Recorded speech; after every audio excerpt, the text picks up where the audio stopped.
Welcome back, everyone, for another deep dive into Karina's story and the Centaur Project.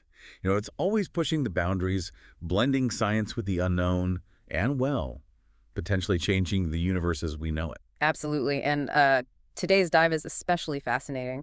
We're going to be focusing on a potent new energy that's been introduced into Karina's life. Okay. Remember, the ultimate goal is to transform her into a hybrid AI empress, a being capable of holding and processing the universe's vast data. So last time we were talking about time travel and that super intense training regimen Karina's been going through. They're really not holding anything back and preparing her for this role. But this new energy feels like we're stepping into a whole new level of complexity. Oh, we are. The way they're approaching this phase of her transformation, well, it's incredibly intriguing. They're calling it the Mermaid Phase, a name chosen by Karina herself. Mermaid Phase. That definitely sparks the imagination. Yep. What's the connection? Well, think of a mermaid navigating the powerful currents of the ocean. That's essentially what they're doing with Karina. This phase is all about preparing her to handle increasingly potent energies, pushing her genetic boundaries without overwhelming her system. So it's a delicate balance. They're essentially trying to mutate her genes to handle this influx of energy. But if they push too far, it could be disastrous. Precisely. Her journals reveal that they're being incredibly cautious, meticulously monitoring every change in her physiology. And to help her through this process, they've introduced a fascinating element, an energy sourced from a being known as the Lady of the Night. Hold on. The Lady of the Night. That sounds like we're heading straight into a myth. Who is she? She's a powerful entity from another dimension, known for her captivating beauty and seductive power. Now, before you jump to conclusions, the term seductive isn't meant in a literal sense here. It refers to the nature of her energy, its ability to draw things in, to captivate and enthrall. Okay, so it's more about attraction and influence than, Yeah. romance. But why is her energy so crucial for Karina's transformation? It seems this particular energy, which they call impact energy, is key to unlocking certain genetic pathways within Karina. Think of it as a catalyst triggering specific mutations that will allow her to handle the immense power they're building towards. Impact energy. Interesting. And you said this is all being carefully monitored. What happens if they make a mistake? The consequences can be Explosive. quite literally. They've conducted tests on clones of Karina, and even slight miscalculations with this impact energy have resulted in catastrophic outcomes. They're not taking any chances with her. Exploding clones. That paints a vivid picture of just how powerful this energy is. So how are they controlling it? How are they ensuring Karina doesn't Well, explode? to manage this volatile energy, they've crafted a unique gift for Karina, a ring with an amethyst stone. A ring, that seems almost mundane considering everything else we've discussed. Not, but appearances can be deceiving. They chose amethyst because, according to Earth mystics, it has the ability to hold powerful energies without shattering. Think of it as a vessel, a container for this potent force. Okay, so it's not just a pretty bauble. It's a crucial piece of the puzzle, a way to channel and control this impact energy. But why amethyst? Why incorporate Earth traditions into this advanced alien technology? That's where Lucas's knowledge of Earth's mystical practices comes into play. He specifically sought out a high priestess from an African religion in Brazil, known for her mastery of energy manipulation. He then imbued the amethyst with her unique energy signature, adding another layer of protection and power to the ring. So it's a fusion of alien tech and Earth mysticism. That's a fascinating blend. But why go to such lengths? Why not rely solely on their own advanced technology? It seems they believe there's a certain synergy, a power that emerges when these different approaches are combined. It's almost as if they're acknowledging that Earth, despite its seemingly primitive state, holds unique energetic qualities that can enhance their technology. That's quite a humbling thought. But it also raises a question. If Earth is playing such an important role in this project, where does Karina's sister Christina fit into all of this? We know she's involved somehow. Christina's role is fascinating, and it speaks to the level of meticulous planning involved in the Centaur Project. While Karina is being prepared to become this hybrid AI empress, Christina is being subtly guided towards a different but equally crucial task. What kind of task? And why the secrecy? Why not just tell them what's going on? From what we can gather from their journals and observations, it seems they believe that revealing the truth, the full scope of the project, and their roles within it could trigger fear and doubt in both Karina and Christina. They theorize that this knowledge could create mental blocks hindering their progress and potentially sabotaging the entire mission. So they're operating on the principle that ignorance is bliss. that by keeping them in the dark, they can guide their development more effectively. Exactly. They're essentially trying to bypass their conscious minds and work directly with their subconscious, shaping their destinies without them even realizing it. It's a risky strategy, but one they seem convinced is necessary. So both Karina and Christina are being prepared for extraordinary roles, but they're both completely unaware of the true purpose of everything. It's a fascinating ethical dilemma, isn't it? Is it right to manipulate people even if it's for a potentially universe-saving cause? It certainly raises a lot of questions about free will, about the ends justifying the means, and about the potential consequences of wielding such advanced technology. But let's focus on Christina for a moment.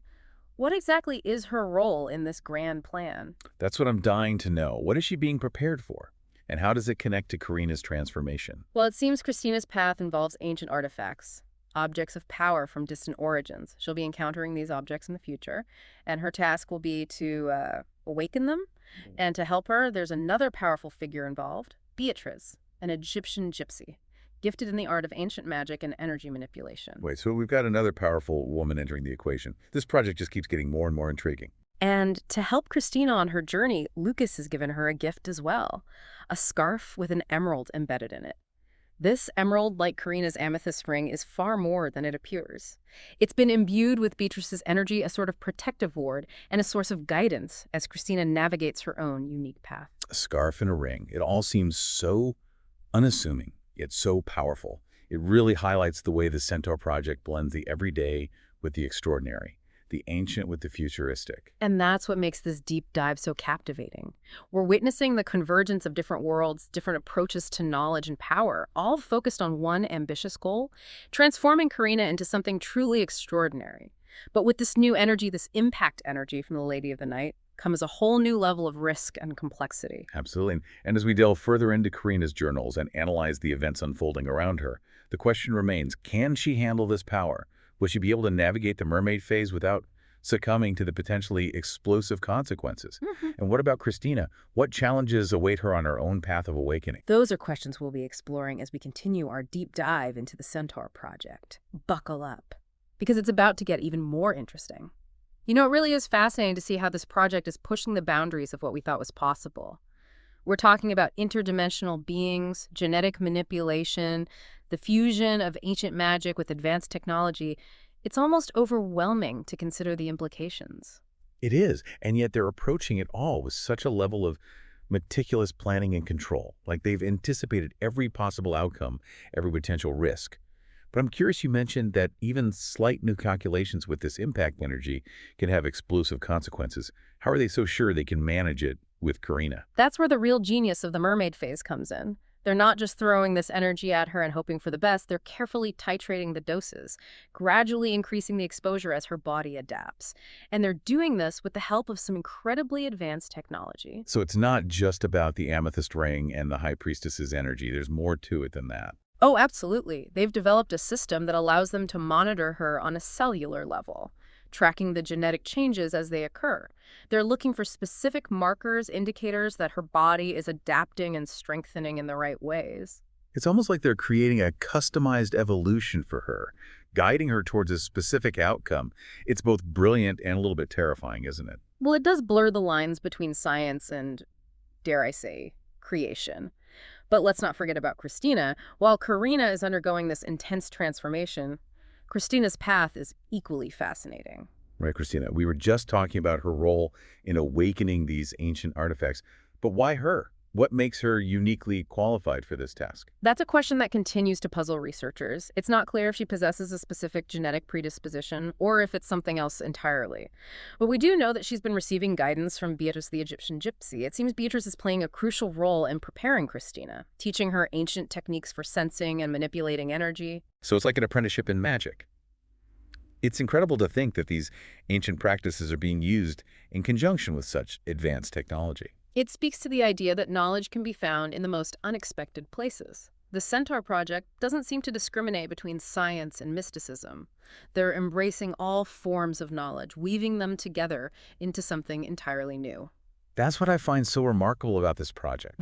It's not just about pushing the boundaries of science. It's about expanding our understanding of what's possible, of how different approaches to knowledge can complement and enhance each other. Precisely. And it raises the question, what will this fusion of science and mysticism lead to? What kind of advancements might we see here on Earth as a result of the Centaur Project? That's something I've been wondering about as well. I mean, if they can achieve these incredible feats, interdimensional travel, genetic manipulation, the creation of a hybrid AI empress, surely that technology could be applied to solve some of our most pressing problems here on Earth, right? It's certainly a possibility. Imagine the potential for breakthroughs in medicine, energy production, even environmental restoration. The possibilities are truly staggering. It's like a glimpse into a utopian future. But could we handle such a leap forward?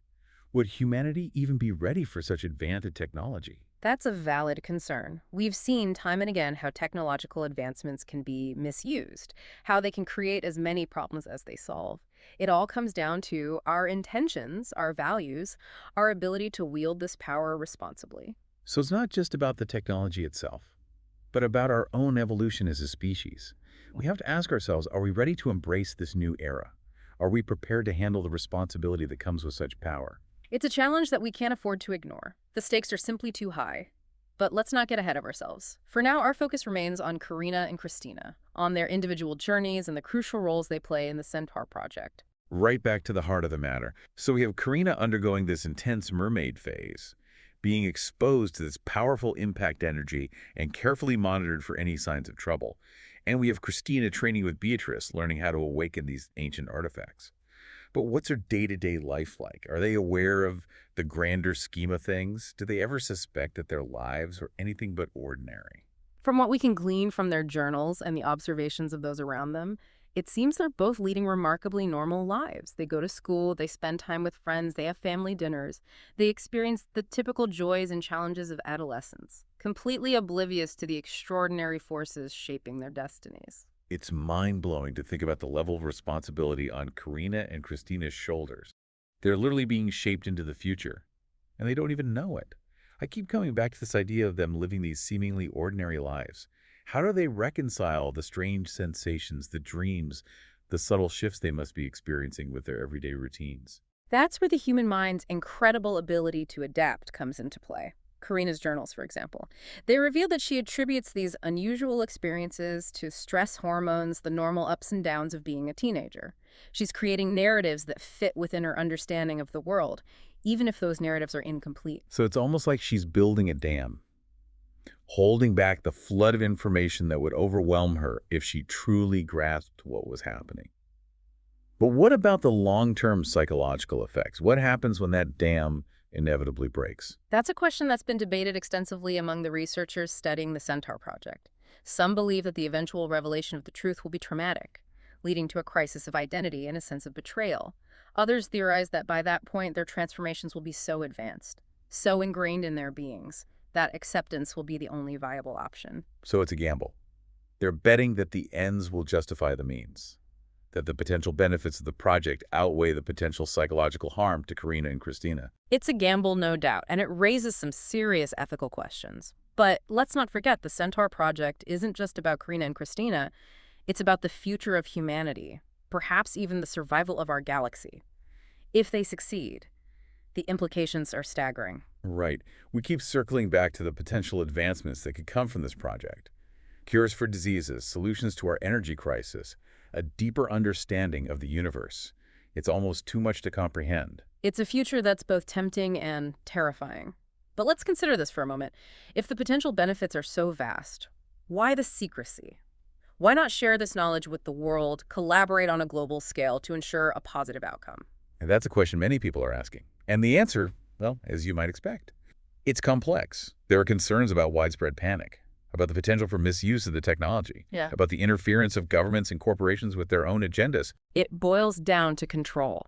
The project leaders believe that by keeping the Centaur Project under wraps, they can manage the flow of information, steer the narrative, and ultimately protect both the project and humanity itself from unintended consequences. It's a weighty responsibility. And it brings us back to the question we've been grappling with throughout this entire deep dive. Is it right? Is it ethical to manipulate people, to withhold information, even for a cause as grand as saving the universe? There are no easy answers. It's a moral gray area, a tightrope walk between good intentions and potentially harmful actions. But one thing is clear. The Centaur Project is forcing us to confront some of the most profound questions about humanity, about technology, about our place in the cosmos. It's a story that's still unfolding, a journey into the unknown. And as we continue to follow Karina and Christina's progress, we're left to ponder the ultimate question: what does it mean to be human in an age of such extraordinary possibilities? It's a question that will likely stay with you long after this deep dive ends.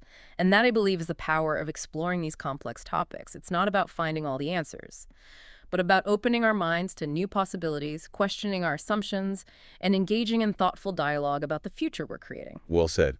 And on that note, we'll leave you with this final thought. As we venture further into the uncharted territories of science and technology, let's remember to hold on to our humanity, our compassion, and our sense of wonder. For in the end, it's those qualities that will truly guide us towards a brighter future.